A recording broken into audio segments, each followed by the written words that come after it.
Totally forgot I had a podcast interview today. Time has just been flying by, and I'm looking for some batteries for the camera.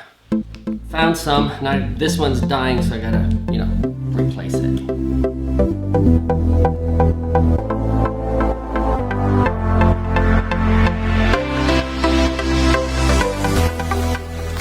Value. I love your video of like value. What's value? Value. Everyone keeps saying bring value, but what the hell is value? I think in the real estate agent's mind, value means I will show you how to sell a home quicker than any other agent, faster than any other agent, and for more money than any other agent. That's not value. That's selling. Now they're kind of interviewing you as the agent to see, well, how good are you? But in order to get to that point where you're actually face to face, value is what drives those eyeballs to that one conversation that now becomes about what can you do for that buyer or seller. Was it Jim Rohn that said, give people what they want and you'll get what you want? Yeah, I think so. He was talking about value. It's not the value that we think they want. It's the value that they actually need at that moment, wherever they are in the journey of buying or selling. And everyone's in a different path. Everyone's in a different part of their journey. And there's no better way we found to get your business card out to somebody than interviewing their restaurant, their business. And I mean, we're getting hugs, we're getting tears. Dude, I was watching your video, one of the many. Which one? And I wanted to kind of just ask you this question off guard without even telling you beforehand. But I think this will help with your introduction too. Tell me about why that day in January of 2013 was the day that changed your life. You know what? Let me take you back to the beginning so you understand why that moment was so important, why that was the defining moment that really changed my life. And if I tell you that moment, you're going to say, okay, big deal. Who cares? But if you understand where I came from, then you would understand why that was such a defining moment. So let me take you back to, at 9 years old, I told my parents I was going to sell homes for a living. Literally. My parents have never owned a home. They were poor, coming from Poland to Canada. They had $50 in a suitcase. That's it. So they saved, worked 2 jobs each. They finally went to purchase their first home. So we walked into this open house. There was this lady there. My dad started talking to her and he just became really happy in that moment. And as he was done talking to her, I said, Dad, who's that lady? And he says, well, she's a real estate agent. At 9 years old, I had no idea that was even a job. I was like, well, what is that? And he says, well, she helps people buy and sell homes and she's going to help us find our first home.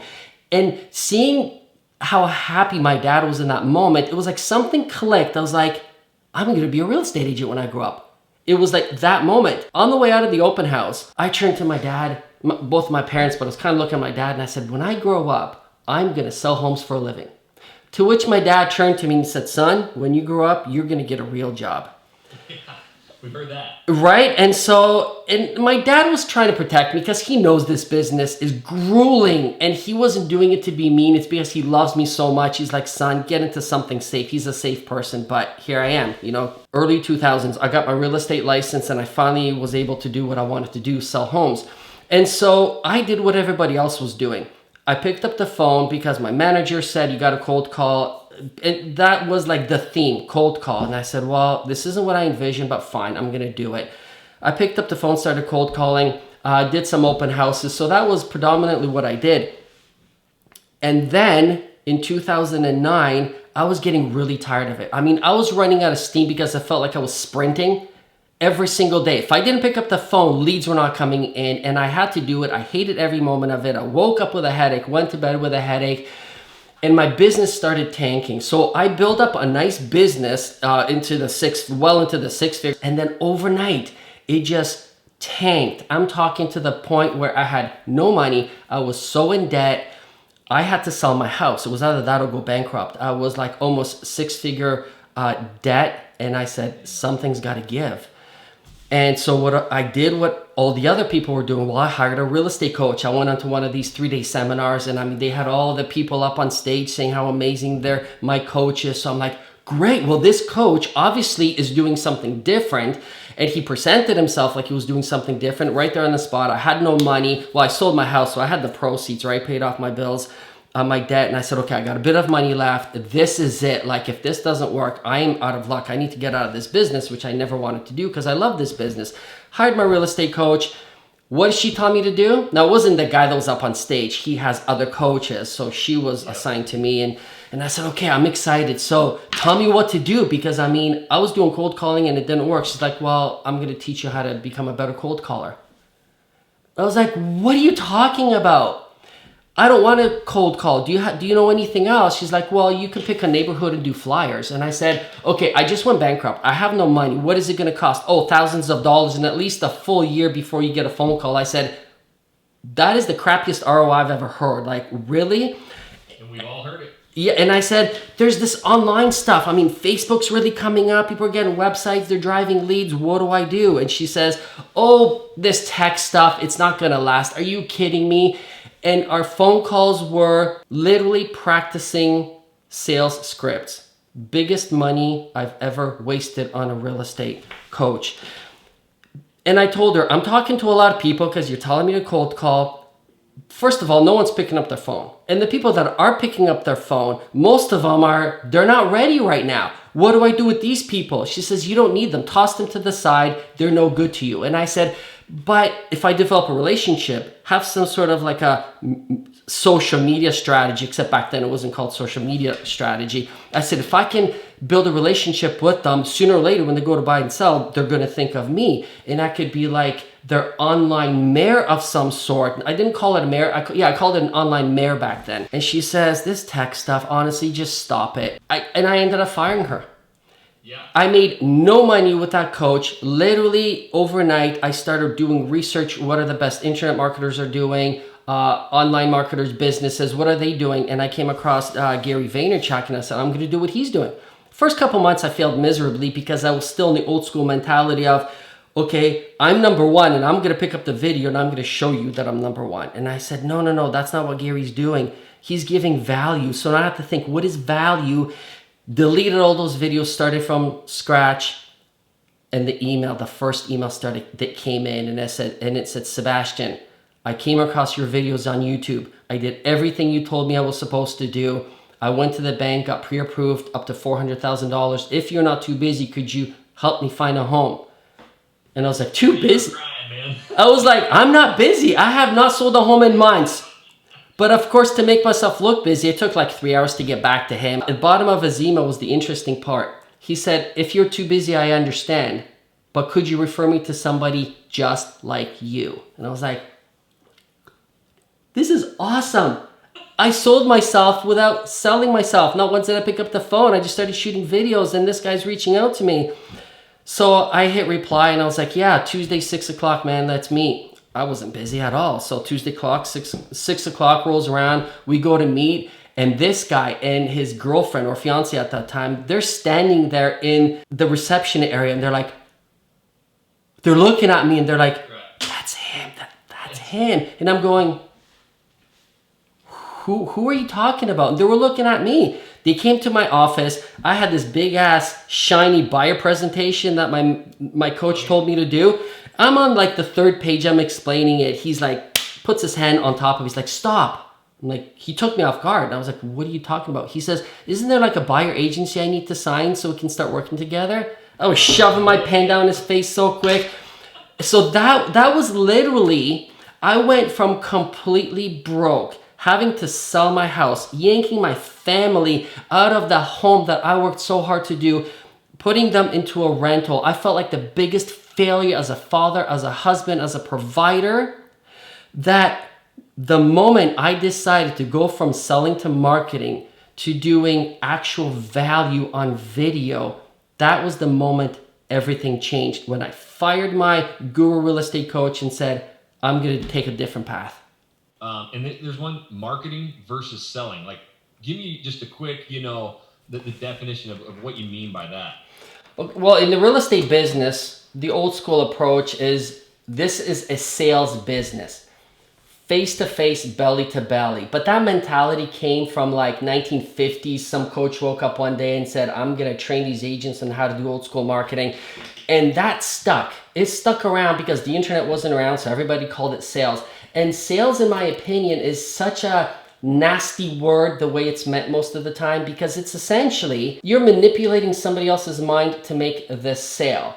It's not really in your best interest, because we've been taught, well, say this line. If they say this, you say this line in order to get a big yes from them. To me, that's selling, and I hate that. I have a different definition of selling.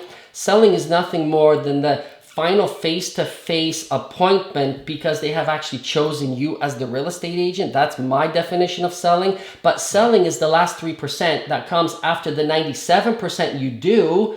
That is called marketing. That's called building a brand. Look at anybody like Gary Vaynerchuk. We're talking about him. Your audience is probably very familiar with him.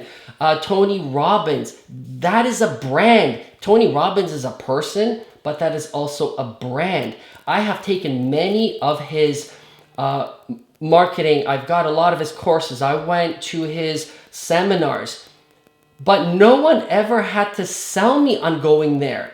I went there because of his content. Nobody called me and gave me some cheap lines or, oh, what do you mean you can't afford it? Well, that's the whole reason you have to take it, because you can't afford it. We've all heard these lines, and they're 1950s crap approach. That's the only way I could say it. Old school selling, that is non-existent, because that's not what clients want.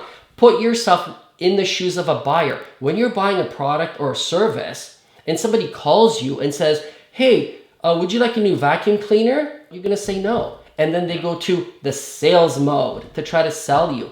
But if you're in the market for a vacuum, what do?